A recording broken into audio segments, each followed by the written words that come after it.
The Battle of Bunker Hill was one of the earliest battles in the Revolutionary War. There's a lot that led up to it. There's a lot of strategic significance for it for the rest of the Revolutionary War. And then there are some after effects that we're going to discuss today too.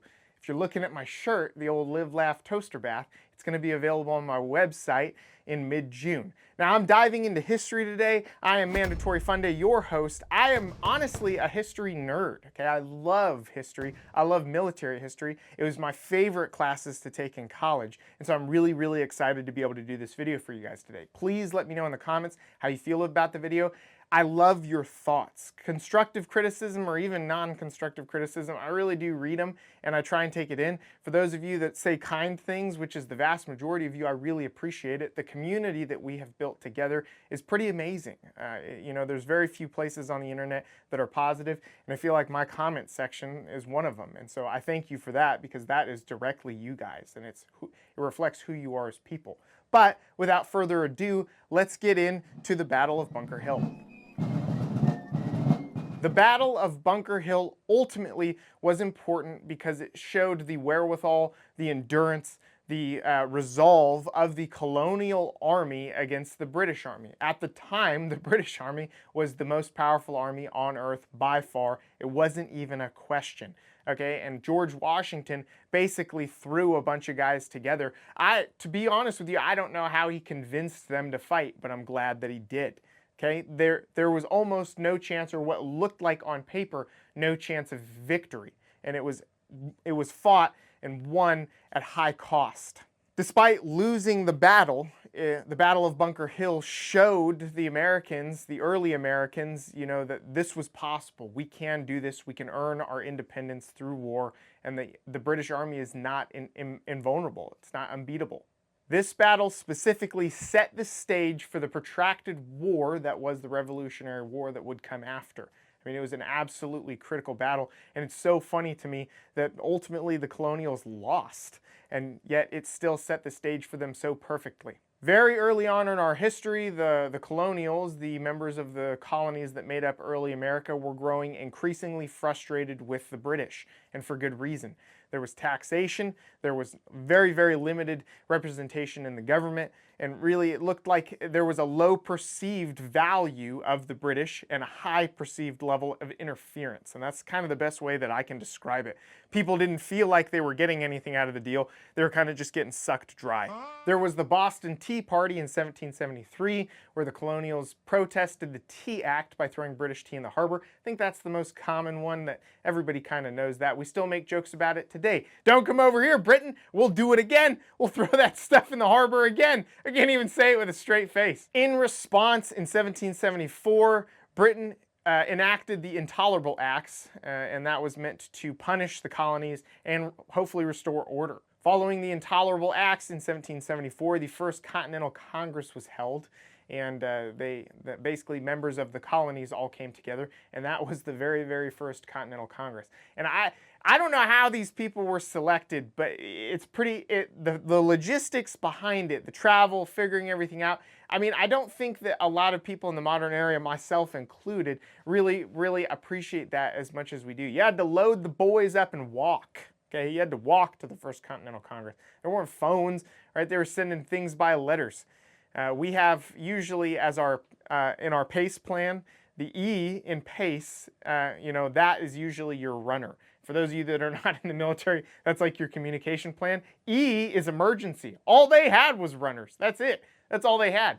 And so I think it's pretty cool that they were able to put this together anyway. And it shows, in my opinion, the passion that these people had, the anger, the emotions, right? We're all going to come together despite the logistical cost of this meeting, and we're going to figure out what we're going to do about this.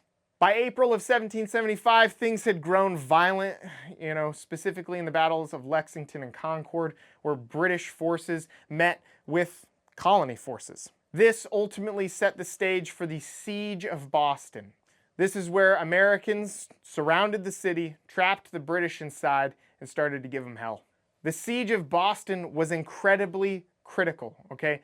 Trapping the British forces inside the city was an incredibly critical strategic move by the early colonial forces. Both sides recognized the strategic importance of controlling the high ground around the city. Okay, anytime you have a military conflict, especially in the old era where they didn't have things they could send up into the sky to look, having the high ground was incredibly valuable. First off, it's very, very difficult to attack the high ground with ground troops. Okay, it's extremely difficult. Literally, people got to run up it, and people get tired running up hills. I get tired walking up the stairs sometimes. I wouldn't have run up the hill. I would have been like, just let them have it. Because they wanted to control the high ground, the colonials actually made a mistake. They fortified positions on the Charleston Peninsula, specifically Breed Hill, which they mistook for Bunker Hill. Boston's geography made the high ground near the city very strategically important for both offensive and defensive operations. Incredibly, incredibly important. High ground back in the day was incredibly important anyway, because it's very, very difficult to dislodge a fortified, entrenched enemy in a defensive position. Okay, it's extremely difficult. Current Army doctrine puts it at a 3-to-1 ratio. You need 3 individuals for every 1 in a defensive position. The British, under the command of General Thomas Gage, planned to seize the high ground in order to break the siege that the American forces, the colonials, had on the city. If they controlled the hills, they would have freedom of maneuver for troops and supplies all across the battlefield, okay? And that is incredibly important. If you cannot get troops somewhere, or if you cannot get supplies to those troops, you know, things don't turn out well for you in a military conflict. If you read any American military history, for a long time after America was stood up, we had some major logistical issues in pretty much every conflict that we faced. We had to learn our lesson the hard way over a very long period of time. American forces preemptively decided to fortify Breed's Hill. They actually marched right past Bunker Hill, and a lot of people aren't sure why, but that's where they put their base. That's where they fortified. Okay, that's where they decided to make their stand. Okay, there's an old saying, the defender gets to choose the location, the attacker gets to choose the time. Okay, and so that's the place that the defender, the colonial forces, chose. They did this to strengthen their defensive posture, strengthen the siege that they had, and directly challenge the British forces that were in the area. And the British did rise to that challenge. Okay, they wanted to make sure that they were ready, so they worked overnight to develop this defensive fortification and really say, hey, come and get us, to the British.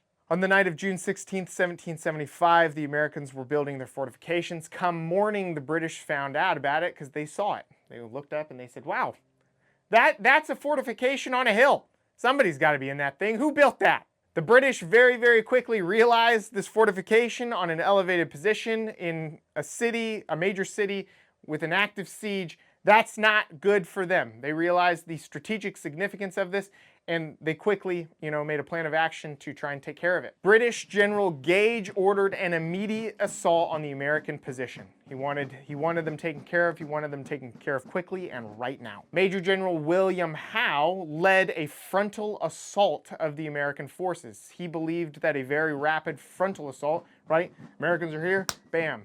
No subterfuge, nothing crazy, no flanking maneuvers. We're just going to hit them head on. He believed that his British forces would quickly overwhelm the American forces and dislodge them easily from their fortified position. What he didn't know is how fired up the colonials were. Okay? The British assault on June 1775 included artillery batteries on the ground from the ships and the British forces themselves.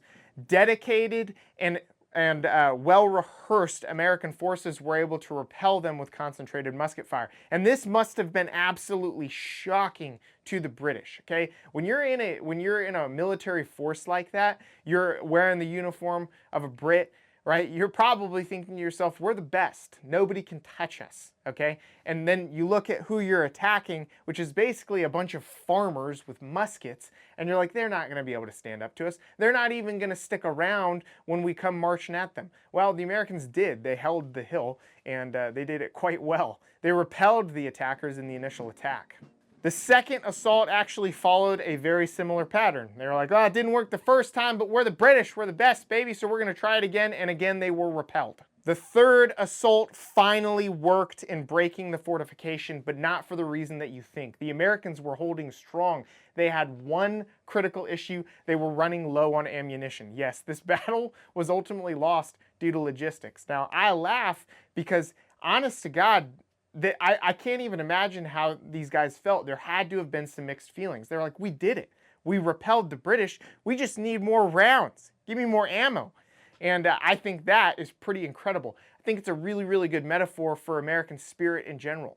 Now, they were eventually overrun. They left the position. But again, I think that some of the feelings, some of the thoughts, I think this was probably a very inspirational moment for the early colonial army. Okay, they knew it was possible. We can do this. We can beat the British. Colonel William Prescott was famously quoted saying, "Don't shoot until you see the whites of their eyes." This was in an effort to conserve ammo and maintain effective fire. And that, I mean, instructing your men to do that and then ensuring that they were doing it, I mean, you have to be extremely close. That was a gnarly, gritty, real knife fight of a firefight, if you will. And I think that is one of the coolest quotes that I've ever heard in any military history. The British did technically win, however, they suffered 1,000 casualties to the Americans' 450. So I don't know, I don't know, I can't remember what the name is off the top of my head for a win that came at heavier cost than it should have, but there is a name out there for it, and I'm sure you guys will comment it in the comment section. There were some significant consequences from this. First off, the British realized from their heavy casualties that this upcoming war that maybe they didn't even realize was about to be a war, it was going to come at a heavy cost, and it was going to take a lot longer than they thought it would. I don't think anybody believed that the early colonial army could stand against the British for long, and the Brits definitely didn't think they could. So this had to have been earth-shattering for them. Massive morale dump. For the Americans, this was a massive morale boost. Okay, they inflicted massive casualties on the British. They hit a beast and harmed it that nobody thought, nobody thought that that was possible. Nobody had ever stood against the British like this in the way that the Americans did. Okay, I'm sure the British, over the course of their history, suffered losses, but it was probably against other professional military forces. This was not a professional military force. This was just a bunch of dudes who believed in something so strongly that they were unwilling to move. The battle caused a strategic reassessment to occur from the British. They knew they needed more reinforcements and more supplies, and they knew that this was going to be far more challenging than they initially thought it was. Internationally, the Americans gained a significant amount of attention. People were like, what? The Americans, they did what to who? The British? Okay, and it actually gained the attention of France, who would later become critical in the Americans gaining independence. Later on in the war, France was a major ally during this time. This battle heavily influences doctrine, in my opinion, even today. It underscores and outlines the importance of defensive and fortified positions tremendously. Here you saw a non-professional military force that was under-equipped repel nearly 3 assaults. Okay, from British forces, which were the most powerful military at the time. I almost misspoke there. You guys almost got me, but not today. On that day, the British commanders learned some valuable lessons. First and foremost, this ain't about tea anymore, boys. We're here for keeps. We want our country. That's probably what they learned. No, they learned about the resourcefulness and the stick-to-itiveness of the American forces, okay? They were not going to lay down anymore and suffer what they believed was British abuse. All right, to recap, I told you guys about my shirt. I told you guys about the Battle of Bunker Hill, which actually took place on Breed's Hill. And really, I feel like we had a lot of fun today. And so I just want to say thank you guys for being here. Thank you so much for watching. I really, really appreciate it. Okay, I really do. I appreciate you guys' thoughts. I appreciate your criticism, the positive comments, all of that. Makes me feel really good. Makes me feel warm and fuzzy on the inside. Please, if you haven't done yet, subscribe to my channel, like this video, drop a comment, subscribe to my email newsletter, and when the shirts drop, go take a look.